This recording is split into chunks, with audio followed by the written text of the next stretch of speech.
and gaining more efficiency possible. So as a result, these things are really making it the right time for us to determine how we can save more energy and make this world more sustainable.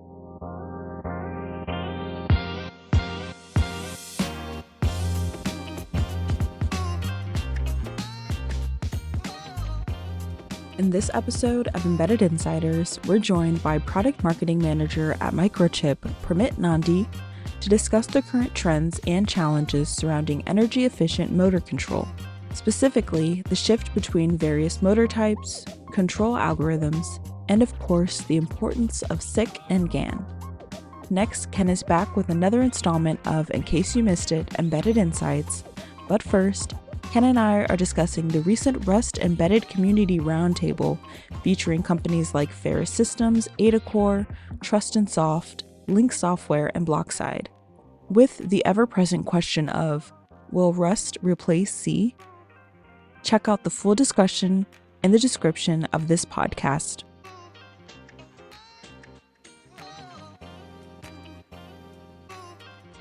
Hello, everyone, and welcome to the Embedded Insiders podcast. I am Assistant Managing Editor Tiara Oliver, joined as always with our Editor-in-Chief, Ken Briota. How are you, Ken? I'm great, Tiara. Thanks for doing the intro. I fully forgot that we were starting to record, so I'm very on the ball today, it seems.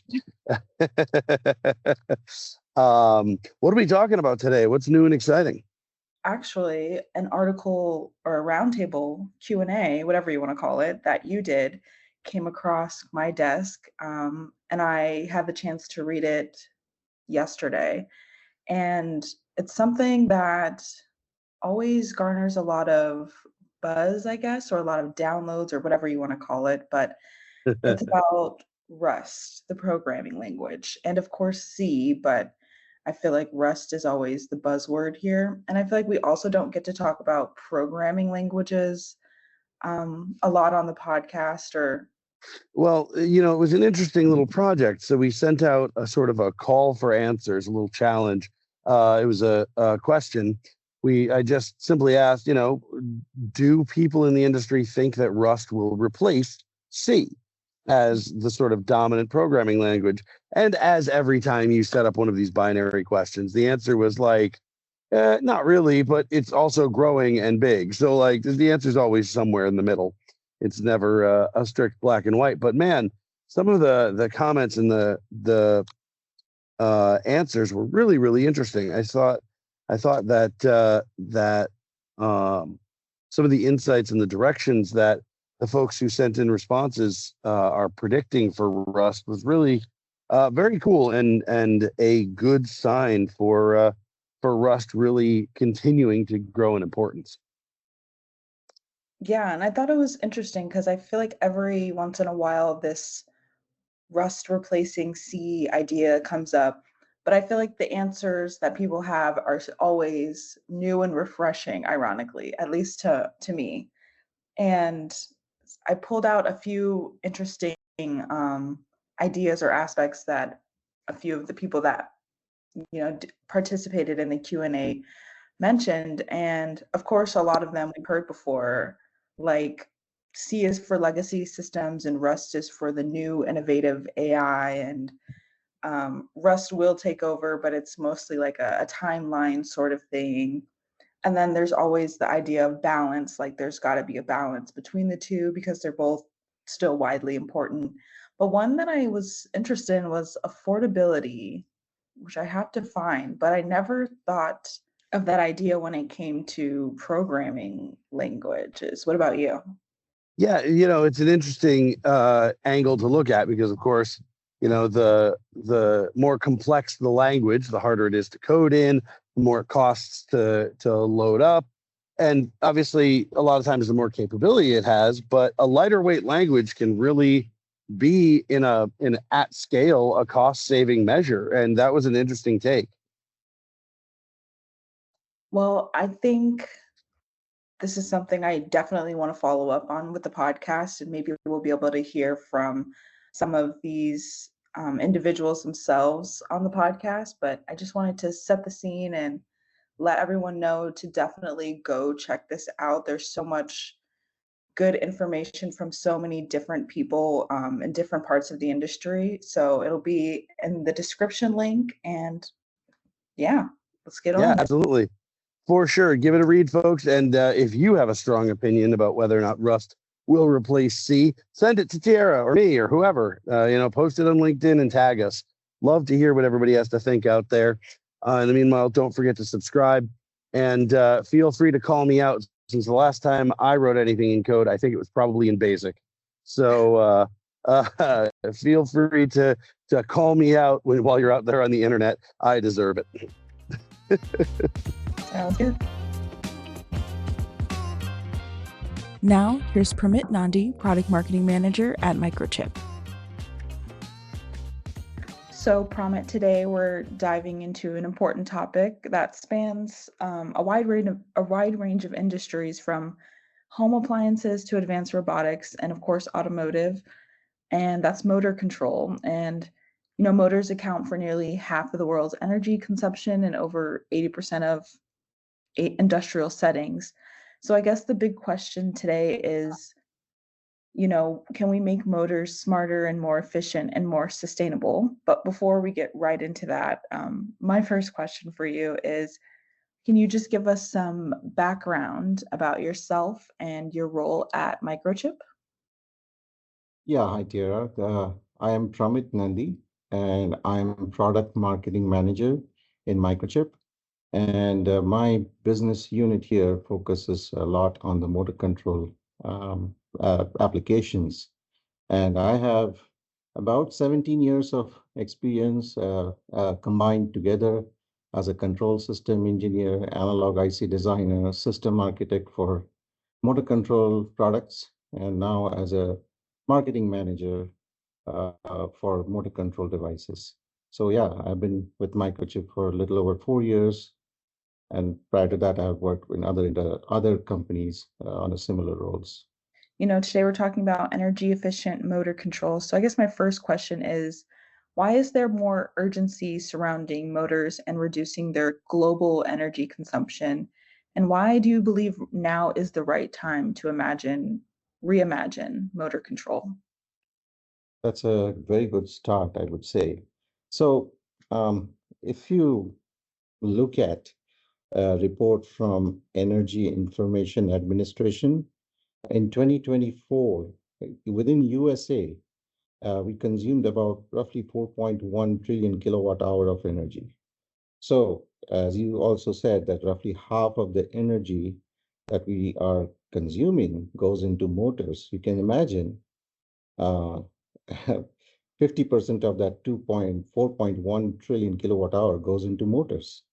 Now, if I break it down by days or every day, so if you divide it by 365, it's 11.2 billion kilowatt hour with a B, and then motors would consume half of that. So every day motors are consuming 5.6 billion kilowatt hour.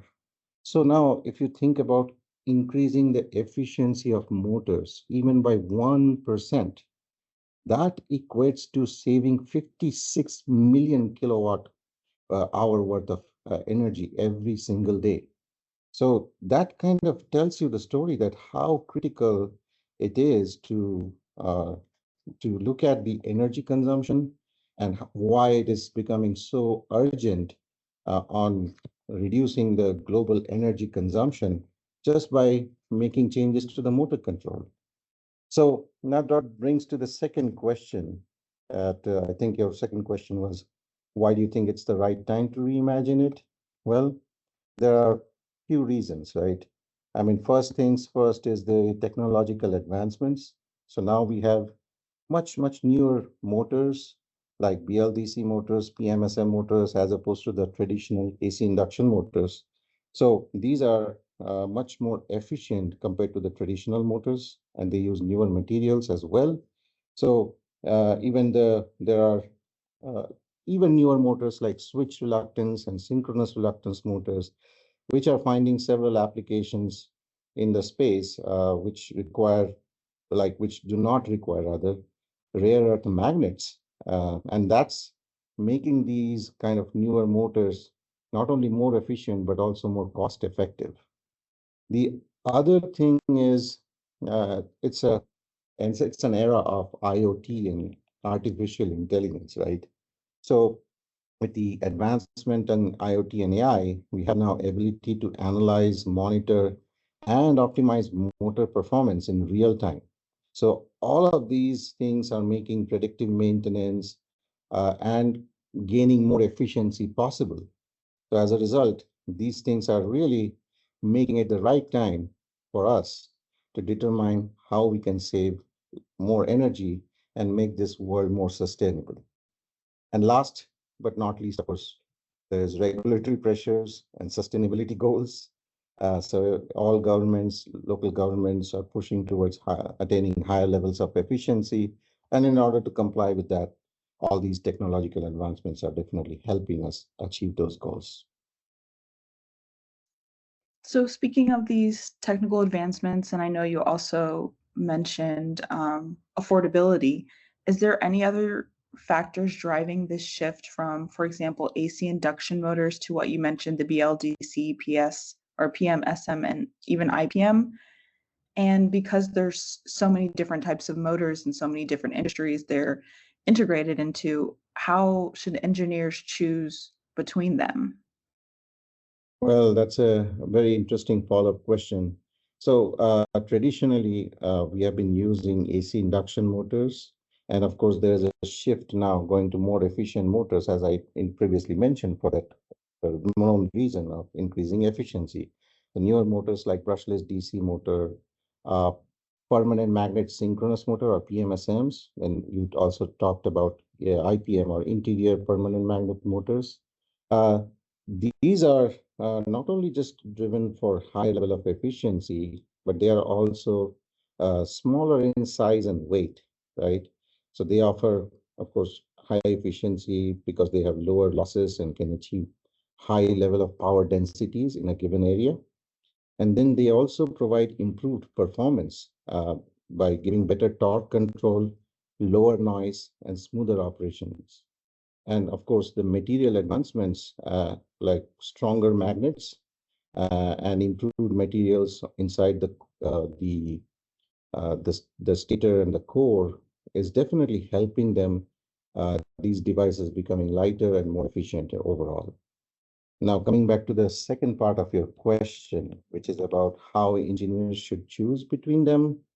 Well, as an engineer, I would first look at my application requirements.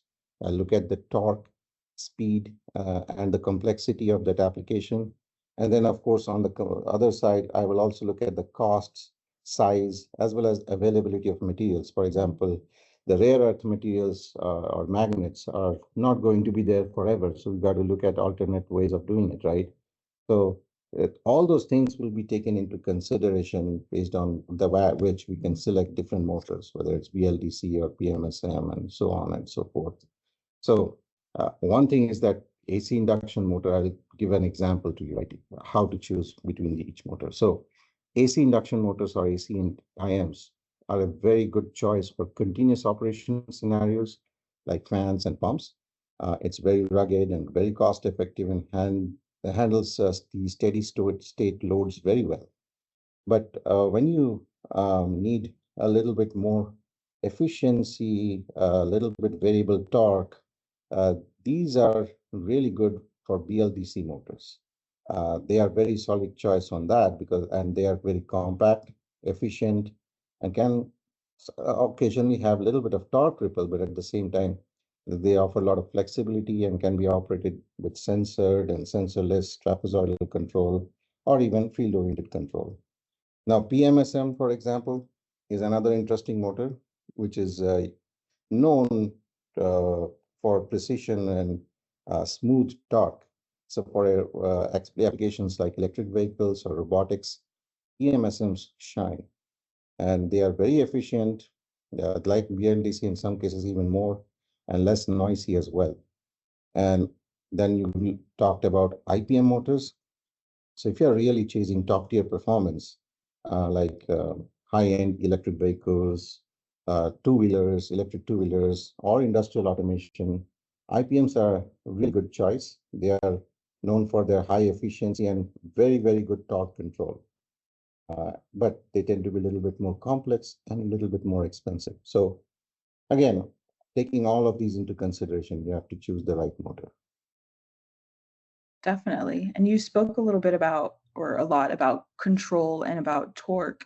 And I was wondering what the role of control algorithms is in this space. And for advanced control techniques like FOC and MTPA, are they, in your opinion, are they actually improving real world performance when it comes to motor control? Yes, definitely. I mean, control algorithms are fundamental to optimizing motor performance as well as the efficiency, as well as reducing the noise, right? They determine how the motor responds to varying loading conditions, speeds, and of course, different other operating conditions involving environmental conditions like temperatures and so on and so forth. So you first mentioned field-oriented control. So it's called FOC for short. So this enables precise control of torque and speed and also help reduce the noise while maximizing the efficiency. So it can be implemented with or without sensors. So there are both versions available, and it can be also used with a wide range of motors like BLDC, PMSM, IPM, ACIM. It is also called for AC induction motor. It's called vector mode, and then believe it or not very commonly used, but it is also existing for stepper motors as well as other non-traditional motors like switch reluctance and synchronous reluctance motors, which do not use permanent magnets. So it's a very, very flexible algorithm and can help you achieve higher level of efficiency. The other thing that you talked about was the MTPA, or it is the maximum torque per ampere. This algorithm, in conjunction with field-oriented control, optimizes the current supplied to the motor to achieve the highest possible torque for a given current. So which also, in a way, further improves the efficiency. So are they really helping increase the performance? The short answer is yes. I mean, a combination of FOC and MTPA significantly help increase the performance, help increase the efficiency, and thus reducing the energy consumption. They help lower the noise and vibrations in the end application, and they give a lot of flexibility to adopt it for different types of end applications. So, as an example, right, if I were to give you a very simple example, um, a combination of a field-oriented control and MTPA, and then another algorithm like field weakening, which gives you a temporary boost in the speed, you can actually incorporate eco mode and a boost mode in an electric vehicle. So that kind of tells you a very good example right there. So yeah, I mean, these algorithms are becoming very, very important. So speaking of algorithms, what about, for example, not an algorithm, but SiC and GaN? They're often mentioned in this space. What, in your opinion, makes them important to motor drives today? Another great question. So silicon carbide, or SiC for short, and gallium nitride GaN are what we call as together we call them as wide bandgap semiconductors, right? So compared to say traditional silicon like IGBTs and some silicon MOSFETs, they are game changers for motor drives. And first off, they are super efficient. They lose less energy while switching, so switching losses are reduced. They tend to also sometimes have lower conduction losses too, because their own resistance is lower, which means overall there's less heat. And then for battery operated applications, there's better battery life. That's huge for electric vehicles and a lot of even industrial automation applications, irrespective of whether they're operated by battery or not, because you have to meet certain energy specifications from the local government. And to comply with that, we need highest level of efficiency. And now the other thing that I would say, it's slowly like low voltage GaNs are gaining a lot of popularity in robotics, and battery-operated industrial as well as agricultural drones, uh, which have some kind of medium range of payload for carrying like fertilizers or pesticides and so on and so forth. So these things, because of their speed of switching and efficiency of switching, gaining a lot of popularity in these applications. And then the other thing is that, of course, these devices can also handle high temperature. They are very robust. That means there will be fewer cooling requirements, and the overall system reliability is going to be higher, especially in harsh environments. And finally, I would say that because of these fast switching capabilities, and it also shrinks down the passive components like inductors and capacitors, so makes the design more compact and high performance overall. So whether you're building EV inverters or robotic actuator, silicon carbide and gallium nitride help you pack a lot of power in a very small space. So it sounds like we're kind of moving in the right direction when it comes to energy efficient motor control. But in your opinion, how do you foresee the motor control landscape evolving, maybe in the next couple of years? What do you think is going to remain the standard, and what will be, surpassed and be, experimental, I guess? You bring up a very interesting question here. So let's start with what will be standard, in my opinion. So you will slowly see that surely BLDC motors, PMSMs, and IPM motors will start dominating newer designs, and they will definitely start to replace AC induction motors or ACMs wherever possible, because they are very efficient, versatile. Um, they cannot be ignored. But AC induction motors or ACMs will continue to exist in several industrial and commercial applications where continuous operation is needed without much of dynamic load changing conditions. So we may also see, I would say, that synchronous reluctance motors and switch reluctance motor will gain some popularity because they do not need the rare earth magnets like the other motors do, and they are lighter and cheaper. So we also talked about the control topologies or control algorithms. So FOC, MTPA, then field weakening, sensorless algorithms, various types of estimators and hybrid estimators.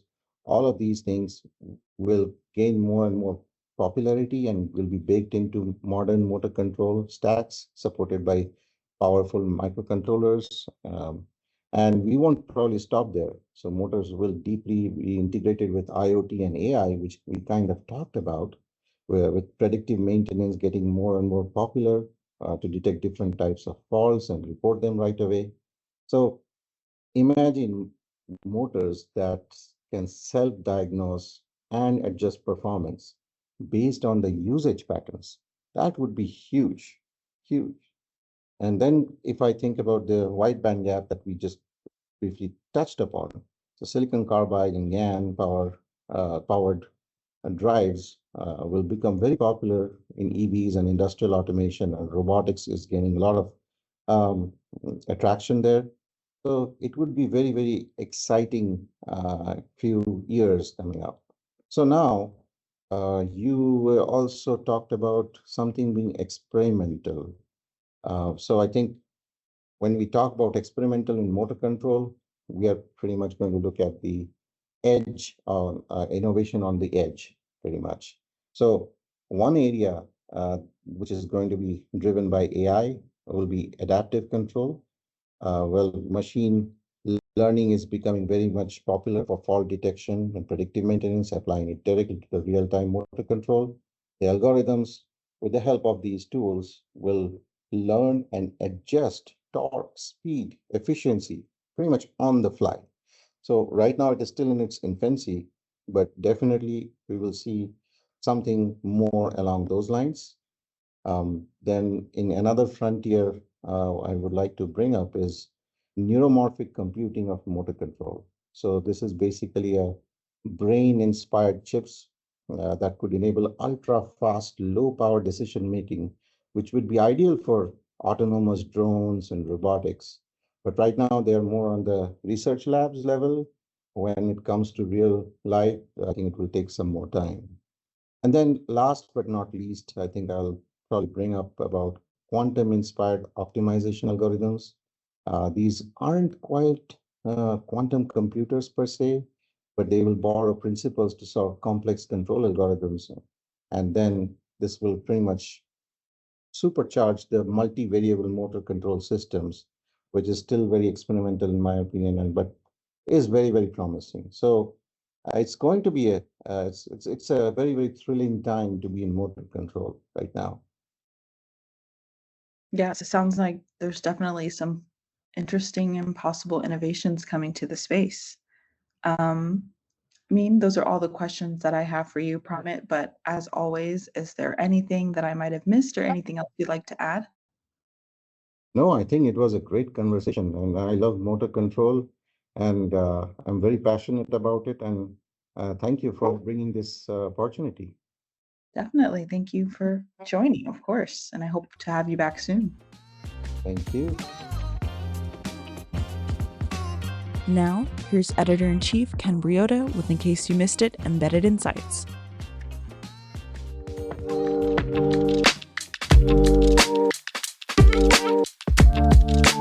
Hello, embedded engineers, developers, and professionals all over the embedded space. Welcome to In Case You Missed It, Embedded Insights, the weekly news show all about embedded technologies and solutions from embedded computing design. In this special episode, I am coming to you from the field. I'm out meeting with folks and in the world. I'm Ken Briota, Editor-in-Chief of Embedded Computing Design, and your host. And these are our top stories coming to you this week. First up, the partnership between u-blox and Radian has grown to now include Point Perfect Flex, or PPPRTK, centimeter-level correction services across Argentina and Paraguay, expanding on its current coverage in Brazil. The Point Perfect Flex GNSS correction service will aid in South America's agriculture sector while also being used by drone operators, surveying and mapping specialists, and many other industries. Our next story comes from Caroline Guillaume, CEO of TrustedSoft, who has written a column for us summarizing TrustedSoft's recent State of Software Assurance Report. She tells us that the report details the state of software testing and evaluates important trends coming over the next year. Some of the key findings include memory safety requirements, the failure of traditional testing methods to keep up with evolving technologies, and rising compliance demands. So make sure you check that out. Keep ahead of that testing world. In other news, Qualcomm Technologies has introduced its newest processor, the Qualcomm Dragonwing Q6690. According to the company, it is the world's first enterprise mobile processor with a fully integrated UHF RFID capability, including integrated 5G, Wi-Fi 7, Bluetooth 6.0, and ultra-wideband. In news from me, I recently conducted a bit of an industry survey on the debate between Rust and C programming language and which one is gaining dominance. Several industry folks contributed comments and thoughts, and the resulting roundtable is now live on embeddedcomputing.com for you all to read, and I welcome you to continue the discussion in the comments on LinkedIn or even below this video. Finally, we're featuring Navitas Semiconductors, who had some big news break. The company's board of directors recently announced the appointment of Chris Alexandre as president and CEO, effective September 1st. So he's already in the job. Gene Sheridan, a Navitas founder, has stepped down as president and CEO and from the board of directors. That was effective on August 31st. Alexandra will also join the company's board of directors, according to the release. So congratulations to Alexandra, and we wish them great luck. That's it for this week. Make sure you look for the In Case You Missed It LinkedIn newsletter, which publishes every Monday for even more stories that you don't want to miss from the embedded world. You can subscribe to that over on LinkedIn.